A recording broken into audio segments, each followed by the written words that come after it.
Hi angels, welcome to Apna Online School. So today I am here back with one more chapter of your English Bal Bharti textbook. Actually ये एक chapter नहीं है, ये भी एक छोटी सी imaginary poem है जो कि अपने रविंद्रनाथ टैगोर ने लिखी है। और ये एक इमेजिनरी पोएम इसके लिए है क्योंकि एक बच्चा है जो इमेजिन कर रहा है कि वो एक फ्लावर है। ये जो फोटोज़ दी गई है ना, ये है चंपा फ्लावर की। तो मैं एक चंपा फ्लावर, अगर मैं एक चंपा फ्लावर होता तो और मैं एक ऊंचे झाड़ पर होता तो अपनी माँ को वो इमेजिन करता है और कैसे डेली रूटीन में क्या क्या चीज़ें होती हैं, वो एक चंपा फ्लावर बन के अपने आप को इमेजिन कर रहा है इस पोयम में। सो ध्यान से सुनिएगा और समझने की कोशिश कीजिएगा। So angels, let's get started. The champa flower. Supposing यानी कि सोचो I became a champa flower just for fun. मैं एक चंपा का फूल बन गया ऐसे ही मज़े के लिए। And Guru on a branch high up that tree. और फिर मैं उग गया उस ब्रांच के ऊपर एकदम हाई, एकदम ऊंचा। And shook in the wind with laughter. और जैसे जैसे हवाएं चलती थी ना तो मैं हिलता था और मुझे हंसी आती थी। And danced upon the newly budded leaves. और फिर जैसे हवा आती थी तो मुझे हंसी आती थी और फिर मैं उन जो नई नई लीव्स आने वाली होती थी ना, बडेड मतलब कि जो ग्लो हो रही है, जो लीव्स उग रही है, उनके ऊपर मैं हल्के हल्के से डांस करता। Would you know me mother. क्या तुम मुझे पहचान पाती माँ। You would call. तुम आवाज़ देती। Baby where are you. तो ये इमेजिन कर रहा है ये लड़का कि अगर मैं ऊंचे झाड़ पर एक चंपा का फूल बन जाऊं तो तेज़ हवाएं आएंगी, मुझे हिलाएंगी और मुझे बहुत हंसी आएगी। और फिर मैं वो जो न्यू पत्तियाँ आ रही हैं, जो नई नई पत्तियाँ आ रही हैं, उनके ऊपर मैं डांस करूँगा। तो मम्मा, क्या तुम मुझे पहचानोगी। क्या तुम मुझे आवाज़ दोगी कि बच्चे तुम कहाँ हो। Baby where are you. And I should laugh to myself. और फिर मुझे ना थोड़ी हंसी आएगी अपने आप पे। And keep quiet. सो इसका मतलब ये है कि जब तुम मुझे आवाज़ मारोगी तो मुझे हंसी आएगी और मैं क्या करूँगा, मैं चुप रहूँगा। मैं क्वाइट यानी कि ये देखिए, इसका जो प्रोनाउंसिएशन है ये सेम है एंजल्स, पर इसकी स्पेलिंग अलग है। तो इसका मतलब होता है कि मैं क्वाइट यानी कि चुप। ये वाला जो क्वाइट है ना, QUIET, इसका मतलब होता है चुप। और इसका मतलब है कि मैं संपूर्ण रूप से क्वाइट, मतलब क्वाइट। तो क्वाइट तो मैं चुप रहूँगा वैसा। I should slightly open my petals. मैं गुप्त रूप से, स्लाइली यानी कि मैं चुपचाप अपने पेटल्स यानी कि जो फूल में ये जो होते हैं ना, जो पेटल्स होते हैं, ये होता है ना इंचेस वाइट येलो पार्ट, ये पेटल्स होते हैं। तो ये जो बॉय है जो इमेजिन कर रहा है कि मैं एक चंपा फ्लावर हूँ, वो बता रहा है कि मैं चुपके से अपनी पेटल्स को खोलूँगा। And watch you at your work. और मैं वहाँ बैठे बैठे आपको काम करते हुए देखूँगा।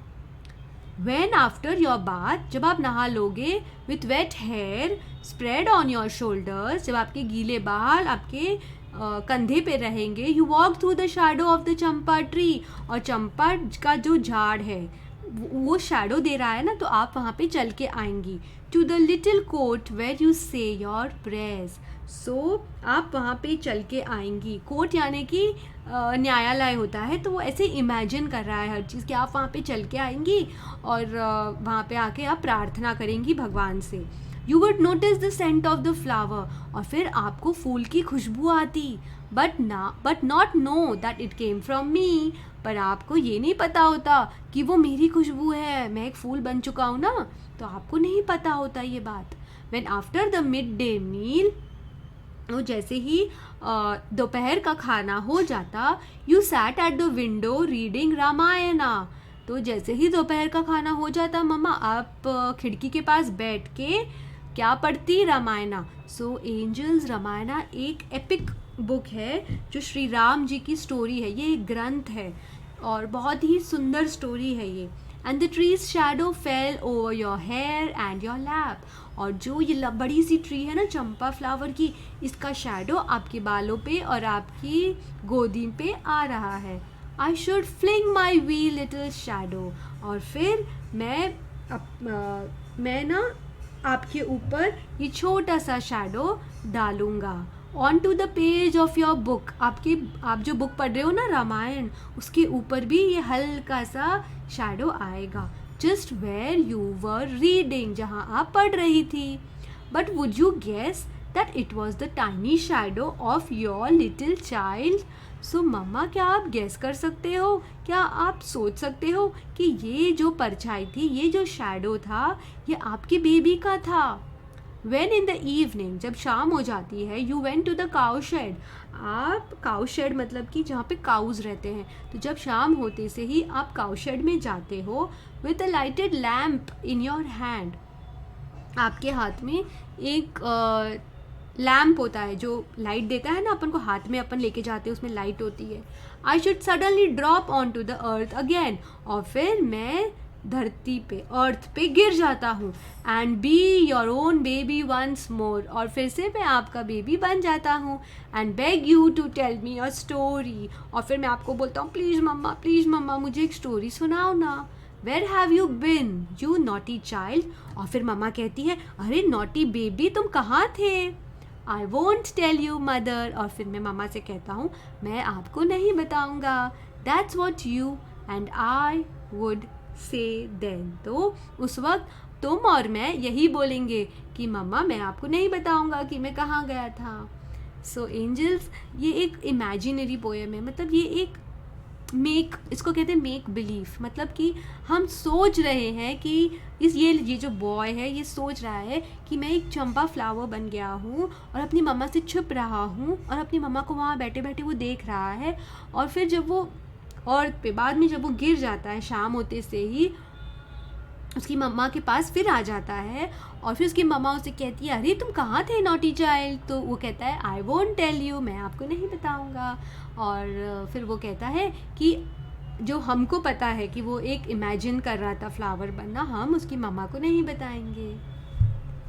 तो यहाँ पे आपको मीनिंग्स दिए गए एंजल्स, और देखो यहाँ पे हमें समझाया गया है कि ये पोएम किसके ऊपर है। This poem is about make believe, यानी कि मेक बिलीव मतलब कि उसने इमेजिन किया है कि मैं एक चंपा फ्लावर हूँ। The mother's activities described in this poem are a part of her daily routine. तो जो मम्मा को बताया गया है ना कि मम्मा सुबह क्या करती है, दोपहर को क्या करती है, शाम को क्या करती है, वो मम्मा रोज़ करती है, मम्मा का डेली रूटीन है वो।